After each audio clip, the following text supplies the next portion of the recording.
Hey, have you noticed those little camera poles popping up around your neighborhood lately? Maybe near your subdivision entrance or along the main road into town? We got curious. What are they actually doing? Who's watching that footage and where does it go? Turns out there's a lot more going on behind those cameras than most of us realize. So grab a coffee because today we're digging into it together. Let's learn more about flock cameras. You might have noticed them on your morning commute or at the entrance to your subdivision. Sleek black cameras, usually attached to small solar panels, mounted high on street poles. These are automated license plate readers, or ALPRs, built by a company called Flock Safety. They're heavily marketed to local police and homeowners associations as a high-tech neighborhood watch, a digital deterrent intended to catch package thieves or stop local vandalism. But a fierce backlash is unfolding across the country. Major municipalities like Los Angeles are terminating their contracts, and in smaller towns, residents have resorted to scaling poles to wrap these devices in heavy black trash bags. The public is beginning to realize that these devices operate far beyond the simple task of snapping a photo of a passing car. By framing the technology as a friendly neighborhood security tool, the company successfully placed thousands of hardware nodes across residential streets, bypassing the traditional scrutiny usually applied to citywide surveillance projects. Flock takes the static images captured by those street cameras and feeds them through artificial intelligence models. This turns a basic photo of a passing car into a continuously updated, fully searchable database for law enforcement. Police officers can run queries through a tool Flock calls Freeform. Instead of searching for a specific plate number, an officer can use natural language prompts to search for a red truck with a dog in the bed and instantly receive a list of matches. The AI catalogs identifiers completely unrelated to a vehicle's registration. It logs roof racks, bumper stickers, paint colors, and even the specific clothing worn by individuals caught in the frame. The company is now moving past stationary poles.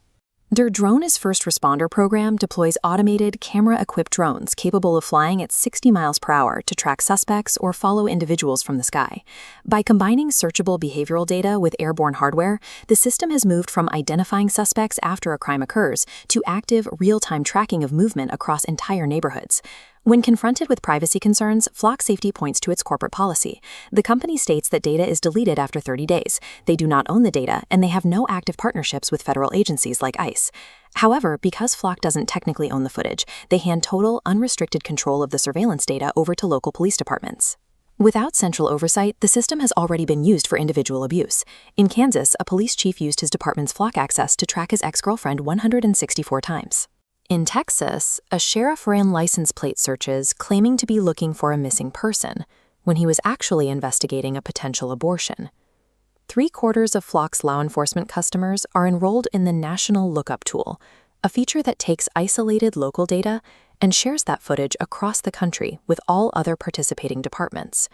Because local departments write their own rules, officers can easily bypass data firewalls by typing terms like ICE or deportee into vague search fields to pull records. Through casual email threads and shared query logs, local officers regularly run searches on behalf of federal immigration agencies. This creates an informal, unregulated backdoor from your neighborhood street pole to the federal government. By adopting a hands-off approach to the data its hardware collects, the company has effectively enabled the creation of a nationwide surveillance dossier with zero centralized accountability. Removing these specific cameras from a single town rarely ends the surveillance. The industry itself is expanding too quickly for isolated bans to be effective. Intelligence and defense contractors like Palantir and Motorola already offer similar AI tracking platforms, waiting for municipal contracts to open up.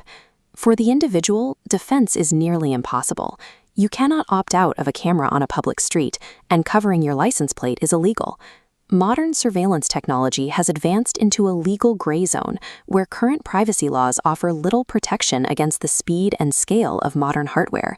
State-level legislation has emerged as the only viable defense mechanism against this technological reach. New Hampshire established a clear precedent by implementing a strict, legally binding 3-minute data deletion rule for all automated license plate readers in the state. States like Virginia and California have closed federal loopholes by passing laws that make it explicitly illegal to share local plate data with out-of-state or federal entities without a warrant. Protecting residential privacy requires direct pressure on state representatives.